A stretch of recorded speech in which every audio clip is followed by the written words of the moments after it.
Bonjour la communauté! Aujourd'hui, on déballe le peloton d'infanterie vétéran allemand.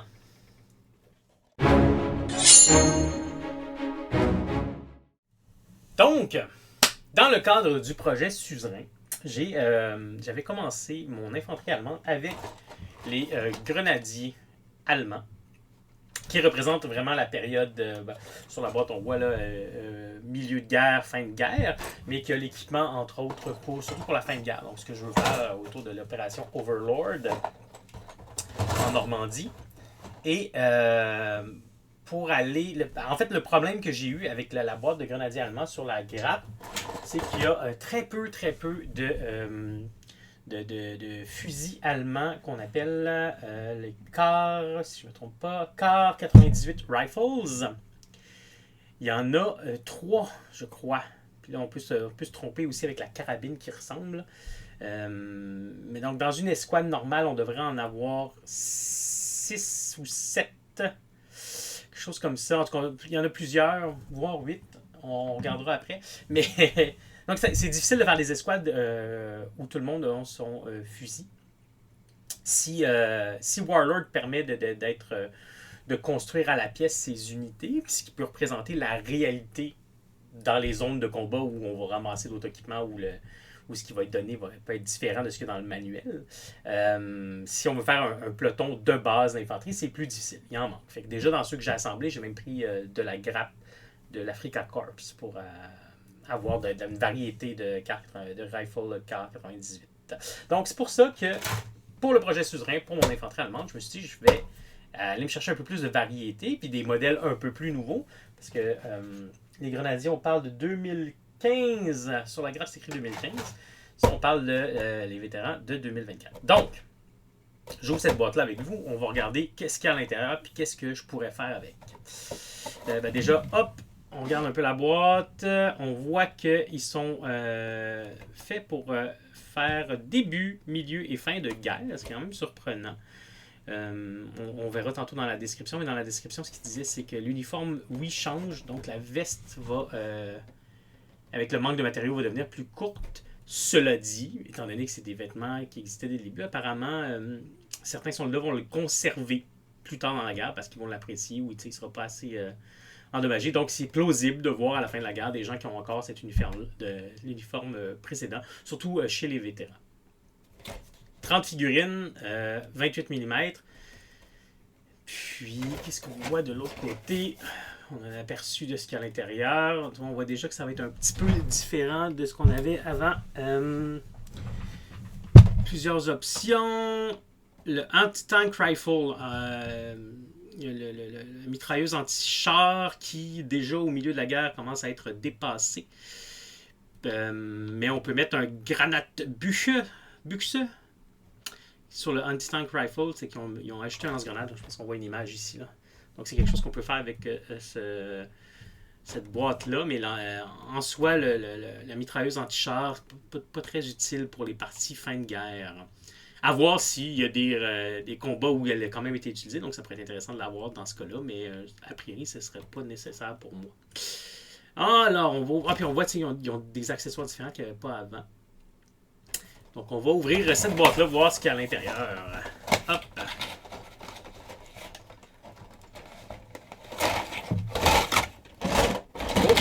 Oh, ok. Des choses à dire ici, je pense. Alors, on va commencer avec la grappe principale. Grappe d'infanterie. On voit bien ici. Est-ce qu'on a la date pas loin? Hop, je vous la montre à l'envers. Ça va pas bien. 2024. Donc, c'est un kit assez récent. 9 ans plus tard que celui de 2015 des Grenadiers. Déjà, une différence, un petit muret de briques. On a vu sur l'image tantôt derrière la boîte, là, qui est utilisé pour soutenir une mitrailleuse ici. Hop. Ça permet de rajouter quelque chose sur les bases pour faire un peu plus scénique. C'est intéressant. Puis pour faire tenir la mitrailleuse aussi. Qu'est-ce qu'on voit? Si j'ai bien compris en lisant la description, il devrait y avoir 8 KAR 98 rifle, 8 fusils KAR 98, ce qui permet de faire plus facilement une escouade. On voit sur chaque grappe 6 corps, ça c'est classique dans les kits de Warlord Games. On a 5 fois cette grappe-là qui nous donne 30 figurines en tout. Donc les rifles, je crois que 1, 2, 3, 4, 5, 6, 7, 8. C'est tout ça? Très 8. Donc ça va me permettre d'avoir plus de variété, déjà. Pas de Panzerfaust, c'est plus quelque chose de fin de gamme. Donc je vais devoir utiliser mon kit de grenadier pour avoir mon Panzerfaust si je veux le mettre sur un de ces corps-là. Il y a deux... Je crois qu'il y a deux MG34. Deux MG34. Un ici, j'ai l'impression. Je ne sais pas si vous le voyez bien. Il a l'air de le tenir dans ses bras. Hop. Et un autre là pour le tenir par terre. Les balles, fait que ça permet de faire le soutien.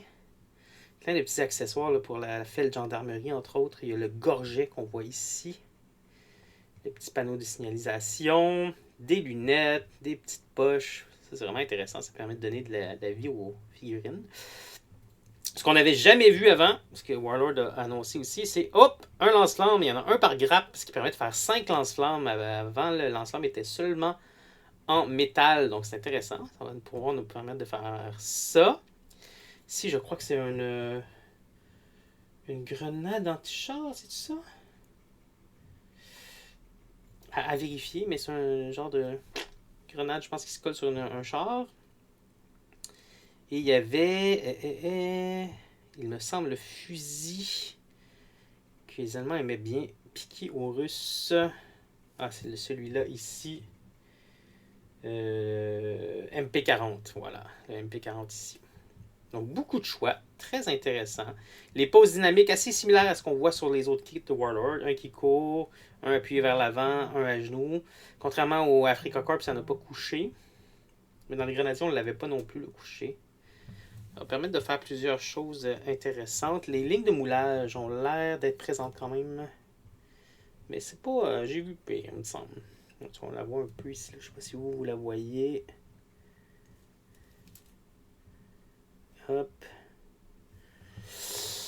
Mais ça a l'air d'être un bon petit kit. Il a l'air d'avoir quelque chose à faire avec ça. Donc 5 fois ça. 1, 2, 3, 4 et 5. Voilà. Toujours le petit feuillet. Super intéressant. Surtout si vous ne connaissez pas par cœur votre armement de la Deuxième Guerre mondiale comme moi. Bon, un bon détail avec les numéros. Qu'est-ce qui est où? Vous pourrez savoir qu'est-ce qui est quoi. Puis on a un exemple des figurines qui ont été montées ici. D'autres exemples là avec des suggestions de peinture à utiliser pour avoir les bonnes couleurs. Donc ce feuillet-là, toujours trop intéressant. Les décalques. Et le classique Warlord, le papier, on sait qui a fait l'emballage. Mirella. Mirella, on te salue si jamais tu écoutes cet épisode de ce déballage. Regardez. Voilà les décalques pour l'infanterie allemande. C'est très petit, hein, ces décalques-là. Hein. J'en ai posé quelques-uns sur l'Africa Corps. C'était quelque chose. Différent des autres kits que j'ai fait, en tout cas, moi, jusqu'à maintenant. Les bases et les têtes. Les têtes ne se retrouvent pas sur les grappes de base, mais se retrouvent avec les grappes sur la grappe des bases. Donc, on a plusieurs choix de têtes. Un officier classique. Hop, je vais le rapprocher. Hop, on va essayer de vous montrer comme il faut. Un officier, plusieurs Stahlhelm, une tête blessée, une tête nue avec des lunettes, une tête nue et un calot. C'est bien, 5 bases. Donc, il doit y avoir 5 fois cette grappe-là. Oh, pardon. 7 fois cette grappe-là. Voilà, 5 fois cette grappe-là. Et la nouveauté, les bases de 60 mm, ça c'est très intéressant. Ce que ça va nous permettre de faire, c'est des équipes d'armes qu'on n'avait pas avant, qu'on avait seulement en métal. Donc, on pourra prendre la MG34, la mitrailleuse légère, l'installer là-dessus avec les servants, puis ça nous fera notre équipe d'armes. On peut le faire avec la mitrailleuse anti-char, encore une fois, comme je disais, surtout au début, peut-être milieu de guerre, ou la mitrailleuse anti-char avec le lance-grenade. Fait que ça, pour ça, c'est intéressant. Ouais, ben c'est un beau kit. Je suis très content de ce que je vois. J'ai hâte d'essayer ça, de faire mes unités. Ben, parlant de faire les unités, j'en profite pour regarder avec vous. Hop! Donc voici. Ah ben tiens, ça c'est une bonne idée là. Ça c'est sur le site de l'Abyss. La boîte avec la description. Comme je disais, les fusils K98, le MP40 capturé, les deux MG34. Ça fait plusieurs détails. Ça permet de faire le medium, la mitrailleuse médium en équipe. Ça permet de faire les lance-flammes. Puis, donc, il y a plusieurs possibilités. Ensuite, voici l'image, c'est ce que Warlord nous donne en exemple de ce qu'il a assemblé. Ça nous donne une idée des poses, de ce qu'on peut faire avec. Donc, ça, c'est très intéressant. Différentes positions. On voit même les armes ici. Hop, le lance-flamme. Je pense qu'il y a d'autres images, on va voir les équipes, là, mais ça vous donne une idée. Puis on a décidé de mettre des briques sur leur base, c'est intéressant. Faire du combat urbain dans ce cas-là.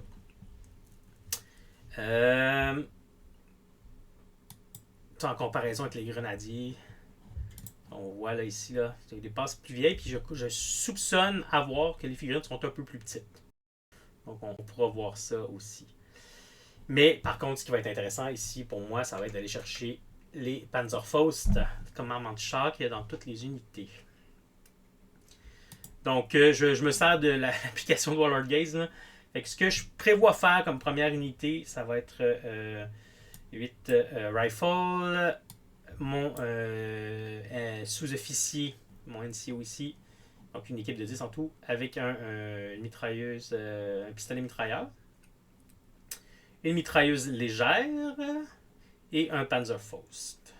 C'est ce qui aurait du sens. Là. Puis là, je les ai mis vétérans pour ce qui est de Warlord Games. Si on regarde du côté de Chain of Command, là l'organisation des plateaux nous est déjà donnée. Donc, on voit ici, hop, si on regarde ici, là, il va y avoir section 1 à 3. Donc, a priori, quand vous jouez une partie, vous devez avoir 3 sections. Le NCO qui est le Obergefreiter, un leader junior, avec un pistolet mitrailleur. Et dans l'unité, il y aura un Panzerfaust. Dans l'unité, il y aura une mitrailleuse légère, une équipe de mitrailleuses légères, donc un MG42 avec un équipage de 4. Et les Rifle Team, donc 5 fusiliers. J'ai aussi, merci Pierre-Yves, qui m'a aiguillé vers All American Battle at l'affaire, qui est une pin-size campaign de Chain of Command. Fait que j'ai regardé l'organisation là. C'est assez similaire. Là. Obergefreiter avec un SMG, un MG42, mais aux 3 personnes d'équipage au lieu de 4. C'est surprenant. Puis 6 fusiliers. Par contre, il n'y a pas de Panzerfaust. Fait que là, je ne sais pas pourquoi il ne l'a pas mis. Dans ce cas-là, à voir au niveau de la campagne. Pourquoi? Et ben voilà, c'est tout pour ce déballage. Je vous ai donné une petite idée de ce que j'allais faire. Dans les prochaines semaines, je vais monter cette unité, voir ce que ça donne, peut-être vous montrer un comparatif avec les grenadiers pour la taille. Là. Je soupçonne qu'il y a un petit, ce qu'on appelle le scale creep. Sur ce, ben écoutez, je continue le projet Suzerain. Je continue à assembler des troupes pour l'opération Suzerain en français, Overlord en anglais. Puis n'hésitez pas à me suivre sur la chaîne YouTube de Soirée Peinture. Et si vous aussi, vous êtes en train de faire un projet de Deuxième Guerre mondiale ou un projet qui se passe pendant l'opération Overlord, n'hésitez pas à partager les photos, votre expérience, ce que vous avez fait, ce que vous avez monté, ce que vous avez peinturé sur le groupe Facebook de Soirée Peinture, la communauté, sur le Discord de Soirée Peinture, ou commentez même les vidéos sur la chaîne de Soirée Peinture. Sur ce, je vous dis à la prochaine!